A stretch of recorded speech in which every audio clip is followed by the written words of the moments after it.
Welcome back to the Piston Show. Today we are here with Volvo Malaysia, where we are about to drive the EX30, which is Volvo's probably the smallest car in Volvo's stable right now, and one of the most powerful as well. I haven't got the briefing as yet as of now, as of this moment, but I'm about to jump in for the briefing, learn more about this car, find out which variant that we are going to be driving, because there's apparently 3 variants that are going to be available for the Malaysian market. So I'm not sure which variant we're going to be driving, but it's promising to be an interesting day because we've got a bunch of activities lined up. We are driving all the way to Jandabai. In between, there's going to be slalom tests, there's going to be acceleration tests, there's going to be some safety feature tests as well. And then I heard that we're going to IKEA, because being a small Volvo Malaysia is actually quite eager to show off that despite its size, it's actually quite versatile. So it's promising to be an interesting day. Hang with me and I'll tell you all about the new Volvo EX30. However guys, before that, a quick word from our sponsor. We'll be back in 60 seconds. This video is brought to you by Berjaya Sompo Insurance. Get Sompo Motosafe by Berjaya Sompo. The less you drive, the less you pay. It's that simple. Choose from 3 different mileage plans with affordable premiums to fit your driving needs. Perfect for those who drive occasionally. Plus, enjoy extra perks like unlimited towing, 100% special perils, and all driver coverages. Ready to drive smart and save big? Switch to Sompo Motosafe today. Head over to Berjaya Sompo Insurance and start saving now. Before we begin this review video, let us first provide you with a refresher. The Volvo EX30 was introduced to the world over a year ago. It is the smallest SUV in Volvo's stable, and it is a dedicated EV with no option of an internal combustion engine. Styling-wise, the EX30 is unmistakably a Volvo, with its Taurus Hammers headlights, clamshell bonnet, 2-piece taillights, and massive wheel arch creases under which lay the 19-inch wheels. The interior of the car adopts a minimalist design with the typically Volvo vertical air conditioning vents and the 12.3-inch touchscreen infotainment system that dominates the dashboard. The Volvo EX30 does not have an instrument cluster in the traditional sense, and as such you have to rely on the infotainment system to provide you with the necessary information such as speed, battery state of charge, and even the indicator lights are located in there as well. And just like a Tesla, you have to dive into the menus to open the glove compartment, which is located right under the infotainment screen. You also have to dive deep into the menu to adjust the side mirrors. The seats, on the other hand, are really comfortable and are clad in denim fabric, which looks really cool. The seats are electrically operated and use one single square knob to adjust everything from support to lumbar, which makes a lot of sense. In terms of space, the EX30 may be the smallest Volvo, but it feels very spacious and roomy, except for the back seats, which can be rather cramped for taller passengers. To achieve this level of spaciousness around the front, Volvo used very smart packaging. Volvo's design team threw out the rulebook altogether with traditional speakers as well. By not including speakers and all of the cables in the door panels, Volvo's team could use thinner panels, thus creating more space. For entertainment, the design team used a Harman Kardon soundbar located at the top part of the dashboard. It sounds epic. The center console too has been cleverly packaged and offers multi-tier storage space that lets you keep everything from your devices to your drinks. Now, onto the juicier bits. Though there's no official confirmation from Volvo Malaysia when this video was produced, but word is that there will be 3 powertrain options. The first will be a single motor variant that puts out 272 horsepower and 343 Nm of torque. Powering the single motor is a 51 kWh lithium iron phosphate battery, providing a range of about 345 km on the WLTP cycle. It can support 11 kW of AC charging and up to 134 kW of DC charging. This variant will see off the 100 km/h sprint in 5.7 seconds and has a top speed of 180 km/h. The second variant is the single motor extended range model that uses a 69 kWh nickel manganese cobalt battery powering the rear placed motor. It has a range of 480 km on the WLTP cycle and supports 22 kW of AC charging as well as 153 kW of DC charging. Just like the entry-level model, this variant too offers 272 horsepower and 343 Newton meters of torque. It sprints to 100 km per hour in just 5.3 seconds and has a top speed of 180 km per hour. The top of the line variant is the twin motor performance model. It has the same 69 kWh nickel manganese cobalt battery, but this time it has to power twin motors, which means range is lower at 460 km on the WLTP cycle. This variant offers a mighty 428 horsepower and 543 Newton meters of torque, and this lets it accelerate to 100 km per hour in just 3.6 seconds and onto a top speed of 180 km per hour. Charging wise, this variant can also support 22 kW of AC charging and 153 kilowatts of DC charging. Being a Volvo, you would expect it to come with some impressive safety systems, and it does. The EX30 offers new technologies like the door opening alert feature, an updated pilot assist program with auto braking and auto steering avoidance systems. The driver alert system also ensures that the driver is always paying attention and alerts the driver in case it detects fatigue. The Volvo EX30 shares the platform with the smart hashtag 1 as well as the upcoming Zeekr X. So it'll be interesting to see how Volvo Malaysia prices it and how Malaysians receive it. Now we get on with the show.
Alright guys, so one of the things that Volvo Malaysia was keen to show us today is the clarity of the camera.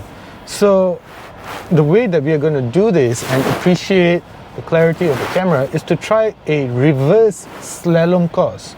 Now this is obviously just for fun.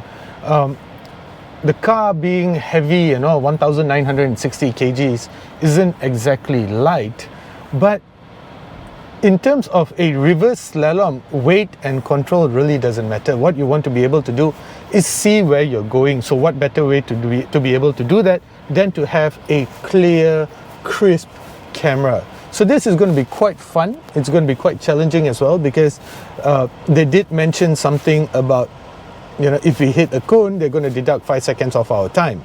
So does that, I'm not quite sure if that means that we have a contest going on. Either way, it should be fun, and we're just waiting for the car over here to get going, and then it'll be our turn. So this should be fun.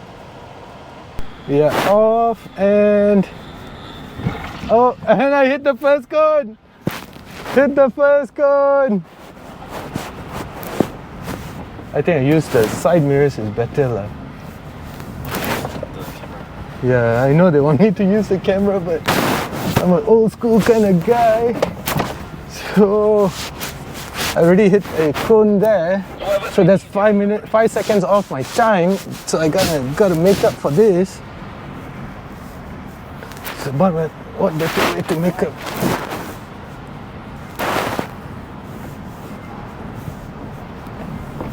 Oh, okay. The Volvo EX30 is promising to be quite a fun little everyday EV. In terms of dimensions, it's obviously smaller than the XC40. This is, after all, Volvo's entry-level model to the wonderful world of Volvo EVs. Now, being smaller than the XC40, well, you can expect that there are going to be some sacrifices that have to be made. But you'll be surprised because when you step inside, it actually doesn't feel all that small, which I will get to shortly. But before we step inside, let's just take a moment to appreciate its exterior design. So what you get up front is a digital rendition of the Thor's hammer over here, and the headlights are now wider. If you compare it to the XC40, this is obviously quite wide, and then the bonnet is actually lower. This is for pedestrian protection. And then speaking of the bonnet, it actually has a clamshell design. That's very clever. And further down here, you get this textured bumper over here, which I guess is pretty clever as well, because if they didn't do that, it would just look sort of cheap-ish. And then further here, this is the all-wheel drive version. So this is the top spec model, and with that you get 19-inch wheels over here. This is quite good looking wheels. And then what I really like in terms of the design of the car is this borderless mirrors. This is very clever. It looks really good. I'm not sure which other car maker does this, but I think this is a first for Volvo. It looks really good. I'm not sure if it is a first for Volvo. If you know any other Volvo that has this, let me know.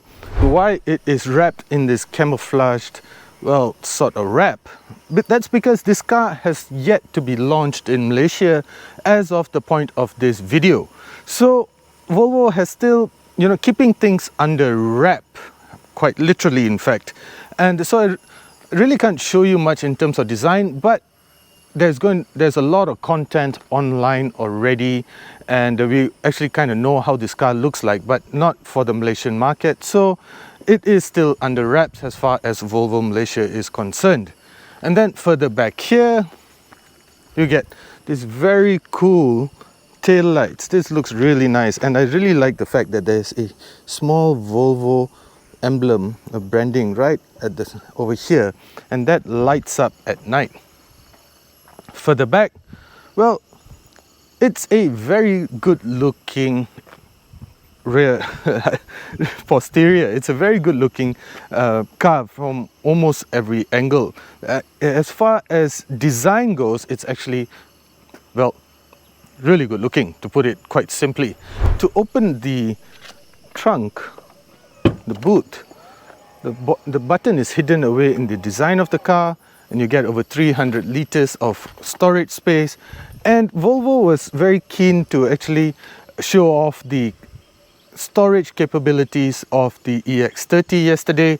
And what they did was they had a challenge to see how many IKEA products can fit in the car. So they gave 2,000 ringgit worth of IKEA gift cards, and they broke all of us up into different teams, with each team having about 6 to 7 people. So the idea behind that was to see how many products that can fit in the car. And my team won, and we actually got to fit quite a lot of stuff inside here. So in terms of day-to-day practicality, it might seem smallish, but it's actually quite big on storage space. Once I get inside, I'll show you all the small little cubby holes that are available. Anyway, as far as design goes, it's a good looking car, and as far as practicality goes, it sits about 171 millimeters off the ground. In fact, if you consider it side by side next to the Volvo XC40, for example, it is smaller, but in terms of ride height, it just sits slightly lower than the XC40. Now, we go and jump inside. Loyalty programs are great, but don't you just hate it when you lose the card or you forget to bring it and then you end up losing out on all those points? Well, BH Petrol has an ingenious solution to it. Rather than coming up with a card, they have launched the BH Petrol e-card application, and it's available in both Android as well as for iPhones. What this does is you basically pour as you normally would, pick up the receipt and simply scan it. You get 1 point for every liter that you spend. And it has a lot of exciting products that you can actually trade your points in for. Right now, with BH Petrol's e-card loyalty program, I don't have to worry about losing my card or even losing out on my loyalty points, making BH Petrol's e-card loyalty program the right choice. In typical fashion of modern day EVs, the interior of the EX30 is actually quite basic. It's the concept of minimalism, which Volvo has obviously adopted and stuck to religiously, because as you can see inside here, there's really not much that is going on. But the devil, guys, is in the details. But before that, I'd just like to show you the seat, because it's clad in this denim fabric, and it's, I'm not sure if this is pure leather. I think it's leatherette or something like that, because Volvo adopts all this concept of sustainability and such. So, but what is important though is that the seats are quite comfortable, especially on a day-to-day basis. And this fabric finishing, this denim finishing actually looks really good. And besides that, I would like to take your attention to the door handle. Now this is actually really good looking door handle. It's made of aluminium. So with the air conditioning vents now blowing towards it, it's actually quite cold. So we had the car parked outdoors yesterday. This does not heat up. So this is obviously your door handle, but there's not much going on over here because your fingers can go through it over here. So this is literally a proper handle. Everything else is made of sustainable materials over here. Perhaps this will give you a better look. Everything else is made of sustainable materials, and it's basically not bad. The thing about sustainable materials is that sometimes it tends to look cheap-ish, but here it looks really good. And then further here, now one thing I want you to pay attention to is that when you look at around here, or especially around the doors and such, you'll notice that there are no speakers. So the thing about this is that Volvo didn't want any cabling or anything of that sort to be running through the doors, and this allowed them to have very thinner door panels, and this ultimately leads to more interior space and more legroom, which is very clever. But you might be wondering, what happened to the speakers then? They just have this Harman Kardon soundbar over here, and that's literally all there is. You might be wondering, how does that make the sound quality sound like? It's actually really good. I can confirm that. And the bass is rich, everything, you can hear literally everything. And the good thing about this, because in my opinion, the best way to judge the quality of an interior is to play a song which is bass heavy, and then you can hear all the rattles and buzzing sounds everywhere. And yesterday we just completely unleashed inside here as far as music is concerned, of course. And I can confirm that everything feels really well placed, no rattling, no buzzing, none of that. Anyway, moving on, you get this 12.3 inch, it looks like it can detach over here, but this vertically mounted 12.3 inch screen is basically the control center for the EX30. Everything, literally everything, is done through here. Now this is obviously quite clever as well, but not exactly new, because almost all EVs, especially those from China, Tesla and such, almost all do it this way.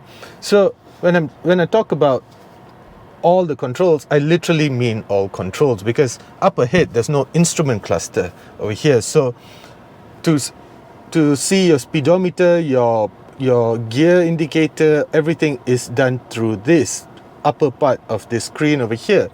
And it might seem counterintuitive, because you do have to take your eyes off the road And we can confirm that sometimes it can get a little bit complicated to use, so you need some familiarization with the user interface before you actually start going. This takes some getting used to, guys. Over here though, this little thing over here is your eye monitor. This is part of the driver attention assist system or something like that Volvo calls. And what this does is that it ensures that your eyes are always on the road. But if you have to take your eyes off and see what's going on over here, or take a look at your speedometer and such, it does kind of tell you off and tell you, hey, pay attention to the road. And if you do yawn while you're driving, it picks up on your yawn as well. And that, guys, can be a little bit annoying sometimes, but it's a good thing. Let's put it that way. Anyway, it's, as far as this comes with the Google Assistant, so almost everything is, you can use voice activation, you can use Apple CarPlay and Android Auto are not yet available, but Volvo has confirmed that it will be available once the car hits the road, so that's just a matter of time. It does support over-the-air updates, so it's just a simple over-the-air update. And anyway, back to what I was talking about as far as all controls go. Simple things such as your glove box is done through this. Press this button over here and voila. This is your glove compartment, and this is very Tesla-like in the way that it opens and closes. Clever, but a simple latch would have done the same thing, achieved the same thing as well. Then, besides all of that, almost everything, your car status, charging, your trip information, almost everything is done through here. How do you select your gears though? This little thing over here, this little toggle thing over here, this is your gear selector. And since we are here, check out the steering wheel, the squarish steering wheel. Looks good, feels great, but I think Volvo could have done better in terms of packaging these buttons, because there seems to be a lot of empty space over here and here. And this is basically your easy access button and such. And this, we changed this to activate one pedal drive. I got something to complain about the one pedal drive, but I'll get to that later. And then moving on, this is obviously your card holder, your device holder. You can store your device, you can store your cards and such, or even your water bottle, as I've done over here, because there's no space to put your water bottle over here, so you got to put the water bottle here. Let me just get this out of the way, because I want to demonstrate how cool this is. So this might look like a regular cup holder, but these are actually made of rubber, right? And then you push this away, and then you can use this as a cup holder and to store your items and such. Clever. And then you can put this completely away and use this to store more items, your smart tag and such. Or you can even retract it and just completely put it out of your way for more legroom. That's actually really clever in as far as packaging is concerned. And then down here you get more storage space. This is your type C USB cables, USB ports over there. You get 2 of them. And these are your wireless charge pads over here. This is basically your window controls, so, and as well as door lock and unlock. So you unlock here, and these are your window controls. Say hi to John the Bike. And if you want to open your rear windows, this is how you do it. You press rear, it sort of very dimly lights up. You can't really see a lot of that, but then that works as well. So it's very clever in terms of packaging. And then over here, your air conditioning vents. A slight bone to pick with this, because they don't really blow cold air directly to your face, because they seem to end over here. It's just like that. And the same goes over here as well. This is as far as it goes, and it does feel a little bit flimsy. So that's something for you to take note of if you are ever going to check out the EX30 and such.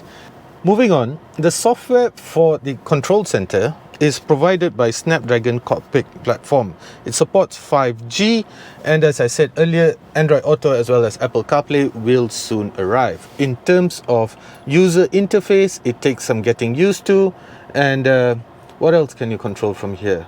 Well, let's see, let me show you. So everything from your driving controls are done over here. This is basically for your adaptive cruise control. This lets you decide whether how much time you want in between the car ahead as well as you. This is how you activate one pedal drive. But guys, this is something to take note of, because if you have performance all-wheel drive selected, one pedal drive will not work. If you have performance all-wheel drive selected, one pedal will not work. But now, because I have it turned off and I'm in Jandabai, so I plan to use regenerative braking on the way back to KL, downhill from Genting and such on the Karak highway. Well, I have it turned on, so I'm going to use that to sort of get me back up to to win back some battery charge and such.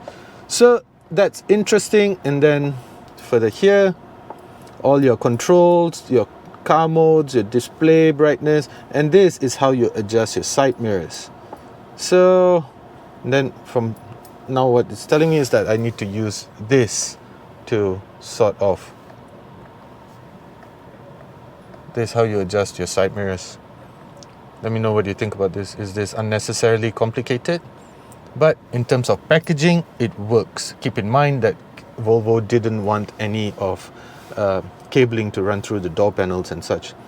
So this is how basically everything guys, you get the point, is done through this screen. Clever. Even your sound controls. Okay, so as far as the interior goes, it's spacious, its quality seems decent. We spent the whole day inside here. It's comfortable as well. I like the seats, they give me enough thigh support and such. But the other thing is, this panoramic roof does not come with a shade, which is a bit of a pity. And because I don't have hair, I can confirm that it gets really hot, blaring hot. So you need some proper tinting out there to keep the sun out of your face. So that's it for the front though. Now we jump at the back, see how spacious it is. Exactly, let's do this. The back seats, guys, I can confirm are not a great place to be. The front seat is adjusted to my preferred sitting position. As far as height goes, I'm about 5'11", nudging 6, and my legs are just rubbing up against the front seat. There's just not much leg space. The seats are placed too far down, so my legs feel like they are in my chest. It's just not a great place to be if you're on the tallest side of the spectrum. But you do get a lot of head space. That's because of the panoramic roof, and this gives you about that much more head space because it's higher up.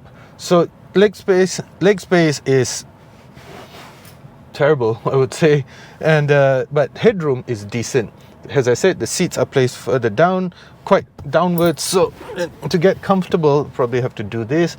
Now I'm quite okay, but I wouldn't want to spend a lot of time back here. The front seats are probably better if you're on the taller side or if you have a taller family member and such. But at the back here, you do get 2 USB ports, and these are your window controls. Clever. They've got some storage space over here, and you don't get any back seat pockets. You do get some storage space over here. That is clever. However, notice that there is no rear air conditioning vents. That's a bit of a pity. But as far as quality goes, you get isofix mounts over here. Surely Volvo, you wouldn't expect anything lesser. But as far as quality goes, it feels really nice. There's no doubt. There's no other way to say this. It just feels really good. From behind the wheel, the EX30 feels like a typical Volvo. It's refined, it's comfortable, you feel safe in here. You know there are dozens of safety nets, all designed to keep you safe and comfortable and such. And that is nice. I like that about the EX30. And underneath my right foot, I have access to 428 horsepower. And when I feel like it, I can do the 0 to 100 in just 3.6 seconds. I can demolish that acceleration from 0 to 100. That is supercar territory, guys. Not too long ago, 428 horsepower used to be associated with supercars. Now, you can buy it in an EV. I don't have access to the prices as yet because, as I said, that we shot this video before the car was actually launched. But I don't think that it's going. I suspect that the all-wheel drive model might be somewhere around the 250, 270,000 ringgit region, somewhere about the smart Brabus kind of territory. This is quicker than the smart Brabus with this kind of acceleration. It's amazing, it's fantastic. But then at the same time, put that aside, at the same time, it's just very refined in here. It's very comfortable. You can just drive this thing all day long. But then again, I have to say this. In fact, it was a friend of mine who put it very nicely, that when you have 428 horsepower under your right foot, it's like giving a stranger a loaded gun, a loaded Magnum 357, and that can create a lot of damage with somebody who is irresponsible. So with great power comes great responsibility. You have to control yourself. You have to have some level of self-preservation. You need to be able to, understand that 428 horsepower is a lot. But the good thing over here is that you can actually turn off all-wheel drive mode, which then sends power to just a single motor at the back. And then you can also turn on one pedal drive, which I've done right now. Oh, and it has given me 1%. See, I'm using regenerative braking and I'm coming down Karak, heading towards KL. And along the way, because I'm heading downhill, I can use regenerative braking, and this conserves the amount of battery that I have and gives me better range, better level of state of charge and such. And that makes it very easy to live with the EX30. That's something that I like. The car might be small, but it doesn't feel like it inside here. It's very spacious, it's very roomy, there's a lot of light that is coming in, and that just makes it feel like a very comfortable place. And then the driving experience, as I said, is typically Volvo. Even though it has so much power, it's not trying to be a sports car. It's not pretentious. It knows that it's not a sports car. So you feel sort of disconnected from the front wheels, which is fine, because this, again, is not a sports car, even though it has so much power. So it's a very unique, very comfortable driving experience. It's just sort of ponders along and it disconnects you from the road underneath. It just cocoons you in this wonderful interior. I could drive this car all day long. It's comfortable. It's not bad. The seats, some of us, some members of the media were complaining that it might be a little bit too soft, too thin, bit on the harder side of stuff. But I don't mind it. I think it's okay. It sort of just wraps around you and just envelopes you in comfort. I like that. And that aside, driving this thing is just easy. It's just a very easy car to drive, to live with. So I think if you are looking for an everyday EV, just sort of to go about your business, do your stuff, maybe charge it once or twice a week, then I think the EX30 does it brilliantly. Now the only thing that can mess up the EX30 is the pricing of the car.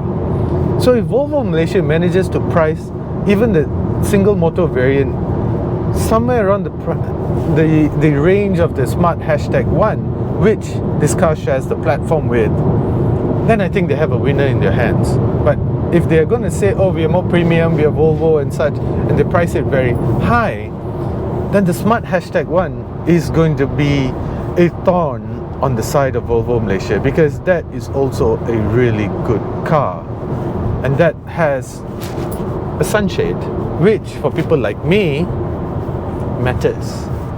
So all in all, it's a very nice car to live with. It's a very comfortable car to drive, and I like the fact that it has so many whistles and bells, a lot of tech, all designed to keep you connected, to keep you safe, to give you a very pleasant driving experience.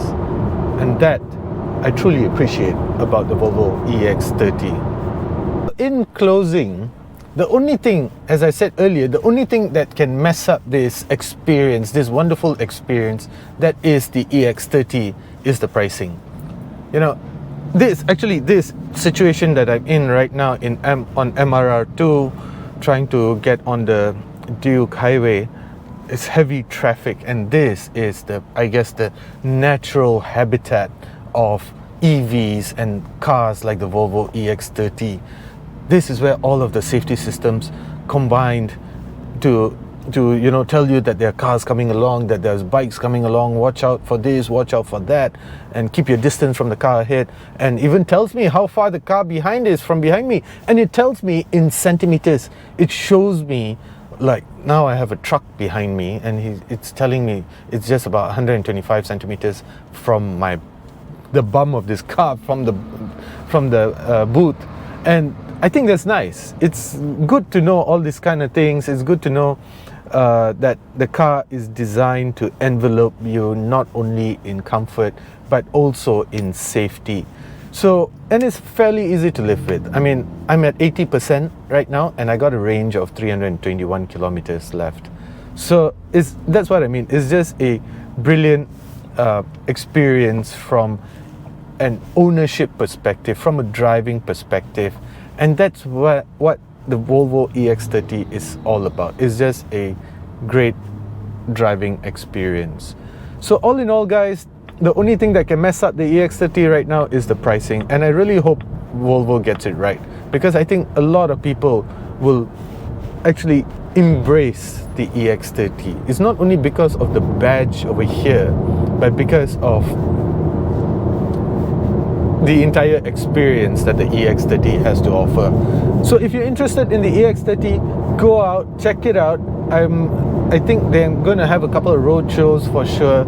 It's soon going to be available in showrooms and such.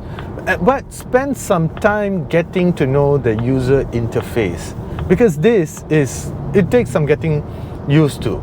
There's a lot of, almost all of the car's controls, everything, 100% of everything is located couple of menus deep. So that is something that you have to get used to.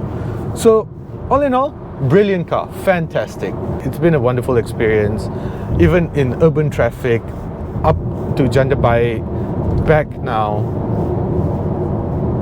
Fantastic. I like the EX30. Now it's all up to Volvo Malaysia to get the pricing right. Thank you for watching, guys. As usual, do consider subscribing, and thanks again. Bye.